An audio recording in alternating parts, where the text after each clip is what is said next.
ఈ నెల 27న ఆదిలాబాద్లో రాష్ట్ర మంత్రులు జూపల్లి కృష్ణారావు, అజారుద్దీన్, ప్రభుత్వ సలహాదారులు షబీర్ అలీ పర్యటిస్తున్నట్లుగా డీసీసీ అధ్యక్షులు నరేష్ యాదవ్ తెలిపారు. వారితో పాటు Urdu academy chairman Tahir bin Hamdan, TMREIS chairman Faheem Qureshi, TGMC chairman Ubedullah Kotwal రానున్నారని అన్నారు. ఇక ఆయన పార్టీ శ్రేణులతో కలిసి డీసీసీ కార్యాలయంలో మీడియా సమావేశాన్ని నిర్వహించారు. జిల్లాలో పలు అభివృద్ధి కార్యక్రమాలను మంత్రులు ప్రారంభిస్తారన్నారు. అదేవిధంగా పార్టీ ఆధ్వర్యంలో నిర్వహించిన బిఎల్ఓల సమావేశంలో మంత్రులు పాల్గొంటారన్నారు. కేంద్రంలోని బీజేపీ ప్రభుత్వం కాంగ్రెస్ ఓటు బ్యాంకును తొలగించడానికి ప్రయత్నిస్తుందని ఆరోపించారు. కాంగ్రెస్ నాయకులు, అనుబంధ సంఘాల నాయకులు, మార్కెట్ చైర్మన్లు, పట్టణ కౌన్సిలర్లు, సర్పంచ్లు, కార్యకర్తలు కార్యక్రమంలో పాల్గొని విజయవంతం చేయాలని పిలుపునిచ్చారు. 13 SR 31 ఇంకోటేమో అజిత్ 3 వేలు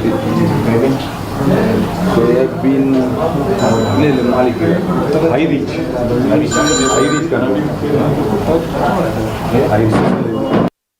రేపు మన ఆదిలాబాద్ జిల్లాకు గౌరవనీయ మంత్రులు జూపల్లి కృష్ణారావు గారు, అదేవిధంగా గౌరవ మంత్రివర్యులు అజరుద్దీన్ గారు, మరి వారితో పాటు ప్రభుత్వ సలహాదారులు షబీర్ అలీ గారు, మరి వారితో పాటు మరి 3 కార్పొరేషన్ చైర్మన్లు ఫహీం ఖురైషి గారు, అదేవిధంగా ఉబేదుల్లా కొత్వాల్ గారు, తాహిర్ బిన్ హందన్ గారు, వీళ్ళందరూ రేపు ఆదిలాబాద్ జిల్లాకు రాబోతున్నారు. మరి అదేవిధంగా రేపటి కార్యక్రమం ముఖ్యంగా పొద్దున 10 గంటలకు ఇన్ఛార్జ్ మంత్రివర్యులు జూపల్లి కృష్ణారావు గారు, ఆదిలాబాద్ జిల్లా కాంగ్రెస్ కమిటీ ఆధ్వర్యంలో ముఖ్య నాయకులు, మరి వారితో పాటు పిఎల్ఏల సమావేశం రేపు తనిషా గార్డెన్లో 10 గంటలకు ఉంటుంది. మరి దాని తర్వాత మధ్యాహ్నం వివిధ కార్యక్రమాలు, inaugurations, residential minority schools, girls, boys, ఇవన్నీ ఇనాగ్రేషన్స్ ఉన్నాయి. మరి వివిధ సంక్షేమ పథకాలు కూడా రేపు CMRF కానీ రేపటి కార్యక్రమాన్ని విజయవంతం చేయాలనేసి ముఖ్యంగా కాంగ్రెస్ పార్టీ శ్రేణులు, మండల అధ్యక్షులు ప్రతి ఒక్కరు కూడా రేపు పాల్గొనాల్సిందిగా తెలియపరుస్తున్నాను. ఎందుకంటే ఇక్కడ 70,000 ఓట్లు సందిగ్ధంలో ఉన్నటువంటి పరిస్థితి మనం చూసాము.